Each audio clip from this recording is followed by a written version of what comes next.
بادشاہ عبد الملک بن مروان بیت اللہ شریف کا طواف کر رہا تھا۔ اس کی نظر ایک نوجوان پر پڑی جس کا چہرہ بہت پروقار تھا مگر وہ لباس سے مسکین لگ رہا تھا۔ عبد الملک نے پوچھا یہ نوجوان کون ہے؟ اسے بتایا گیا کہ اس نوجوان کا نام سالم ہے اور یہ سیدنا عبداللہ بن عمر رضی اللہ عنہ کا بیٹا اور سیدنا عمر بن خطاب رضی اللہ عنہ کا پوتا ہے۔ خلیفہ عبد الملک کو دھچکا لگا اور اس نے اس نوجوان کو بلا بھیجا۔ عبد الملک نے پوچھا بیٹا میں تمہارے دادا عمر بن خطاب رضی اللہ عنہ کا بڑا مداح ہوں، مجھے تمہاری یہ حالت دیکھ کر بڑا دکھ ہوا ہے، مجھے خوشی ہوگی اگر میں تمہارے کچھ کام آ سکوں، تم اپنی ضرورت بیان کرو، جو مانگو گے تمہیں دیا جائے گا۔ نوجوان نے جواب دیا اے عبد الملک بادشاہ، میں اس وقت اللہ رب العزت کے گھر بیت اللہ میں ہوں اور مجھے شرم آتی ہے کہ اللہ رب العزت کے گھر میں بیٹھ کر کسی اور سے کچھ مانگوں۔ عبد الملک نے اس کی پرمتانت چہرے پر نظر دوڑائی اور خاموش ہو گیا۔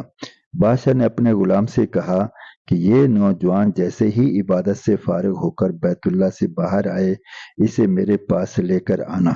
سالم بن عبداللہ بن عمر جیسے ہی فارغ ہو کر حرم کعبہ سے باہر نکلے تو غلام نے ان سے کہا کہ بادشاہ نے آپ کو یاد کیا ہے۔ سالم بن عبداللہ خلیفہ کے پاس پہنچے۔ عبد الملک نے کہا نوجوان اب تو تم بیت اللہ میں نہیں ہو، اب اپنی حاجت بیان کرو، میرا دل چاہتا ہے کہ میں تمہاری کچھ مدد کروں۔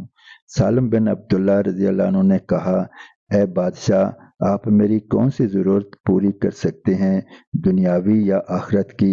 بادشاہ نے جواب دیا کہ میری دسترس میں تو دنیاوی مال و متاع ہی ہے۔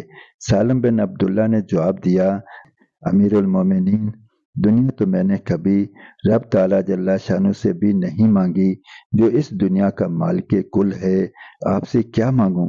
میری ضرورت اور پریشانی تو صرف آخرت کے حوالے سے ہے، اگر اس سلسلے میں آپ میری کچھ مدد کر سکتے ہیں تو میں بیان کرتا ہوں۔ خلیفہ حیران اور ششدر ہو کر رہ گیا اور کہنے لگا نوجوان یہ تو نہیں، تیرا خون بول رہا ہے۔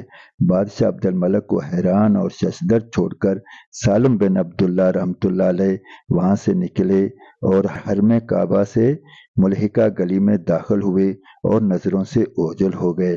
یوں ایک نوجوان نے حاکم وقت کو آخرت کی تیاری کا بہت اچھا سبق دیا۔